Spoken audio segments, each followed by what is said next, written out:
নাগা, বোম্বাই যে নামেই চিনে থাকুন না কেন, এই মরিচের আচারটা এত বেশি স্বাদ হয় আপনারা বানিয়ে খেলে বুঝতে পারবেন। তো আজকে আমি আপনাদের জন্য এই মরিচের আচারের রেসিপি নিয়ে চলে এসেছি। চুলায় প্যান বসিয়ে সরিষার তেল দিয়ে তার মধ্যে আমি আমার কেটে রাখা রসুনগুলো দিয়ে দিয়েছি। এখানে আমি বড় গোটা রসুনগুলো ব্যবহার করেছি, আপনারা চাইলে ছোট রসুনও ব্যবহার করতে পারেন। তারপরে আমি একে একে এখানে আচারের সব মশলাগুলো ব্যবহার করছি। এখানে আমি সাদা সরিষা বাটা দিয়েছি, তারপরে স্বাদ মতো লবণ দিয়ে দিয়েছি, ধনিয়ার গুঁড়া, সামান্য একটু হলুদের গুঁড়া এবং অল্প একটু পরিমাণে এখানে আমি ব্যবহার করেছি মরিচের গুঁড়া। তারপর আমি দিয়ে দিয়েছি আদা রসুন পেস্ট। এরপর আমি এখানে ব্যবহার করি, এখানে আমি তেঁতুল ব্যবহার করেছি, আপনারা চাইলে এখানে কাঁচা আম ব্যবহার করতে পারেন। তারপরে আমি সামান্য একটু পরিমাণে চিনি ব্যবহার করেছি, আপনারা চাইলে চিনিটা স্কিপ করতে পারেন, তবে আমি একটু দিয়েছি, এতে টেস্ট ভালো আসবে।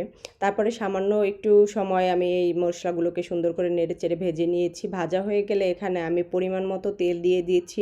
আমি যতগুলো মরিচ নিয়েছি যাতে মরিচগুলো সুন্দর তেলে ডুবো থাকে রান্নার পরে, সেরকম আন্দাজ করে আমি বেশ খানিকটা তেল দিয়ে দিয়েছি। তেল দেওয়ার পরে তেলটা গরম হয়ে আসলে এখন আমি এর মধ্যে আমার মরিচগুলো ব্যবহার করব। তো আমি এখানে সব মরিচগুলো ঢেলে দিচ্ছি। এখানে আমি কাঁচা পাকা বোম্বাই মরিচ ব্যবহার করেছি, দুইটাই ব্যবহার করেছি। আপনারা চাইলে শুধু কাঁচা দিয়ে বা শুধু পাকাগুলো দিয়েও রান্না করতে পারেন। তো এখানে আমি তারপরে 3-4টা বোম্বাই মরিচ এখানে ছোট ছোট করে কেটে দিয়েছি, যাতে ঝালের স্বাদটা রসুন এবং অন্যান্য যে মশলাগুলো আছে সেগুলোর সাথে সুন্দরভাবে মিশে যায়। তো এরপরে আমি সুন্দর করে নেড়েচেড়ে এই আচারগুলোকে ভেজে নিচ্ছি। বেশ খানিকটা সময় আমি এটাকে নেড়েচেড়ে ভেজে নেব। এটা ভাজা যত সুন্দর হবে মশলাটা, ততই আপনার আচার বেশি মজা হবে। তো যার কারণে আপনারা চেষ্টা করবেন এটাকে অনবরত নেড়েচেড়ে সুন্দর করে ভেজে নিতে। আপনি নাড়া বন্ধ করলে কিন্তু নিচে মশলাটা পোড়া লেগে যাবে। এরপর আমি এই পর্যায়ে এখানে 1/4 কাপ পরিমাণে ভিনেগার ব্যবহার করছি। আমি এই আচারে কোনো ধরনের পানি ব্যবহার করব না, পানি ব্যবহার করাই যাবে না আচারে।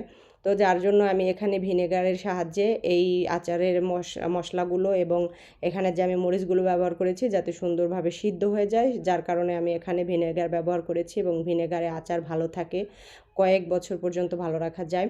তো তারপরে আমি এখানে নেড়েচেড়ে ভিনেগারটা মিশিয়ে দিয়েছি এবং আরও 10-15 মিনিটের মতো এটাকে আমি কুক করব। দেখুন আমার আচারের কালারটা অনেক বেশি লোভনীয় হয়েছে। এখানে কাঁচা পাকা বোম্বাই এবং সাথে রসুন, 3 ধরনের কালার অ্যাড হয়ে এটা একদম দেখতে অনেক বেশি লোভনীয় লাগছে। তো এই যে দেখুন আমার মরিচের কালার চেঞ্জ হয়ে এসেছে, আমার মরিচগুলো সিদ্ধ হয়ে যাচ্ছে, দেখেই বোঝা যাচ্ছে। তো এই পর্যায়ে আমি এখানে কিছুটা ব্যবহার করব হচ্ছে পাঁচফোড়নের গুঁড়া। পাঁচফোড়নের গুঁড়া দেওয়ার পরে এরপরে আরও প্রায় 5 মিনিটের মধ্যে আমি এটাকে রান্না করব। যতক্ষণে আপনার মশলা এবং মরিচ সিদ্ধ না হয়ে যায় সেই পর্যন্ত আপনি এটাকে নেড়েচেড়ে সুন্দর করে রান্না করবেন। তো এই যে দেখুন আমার সব ধরনের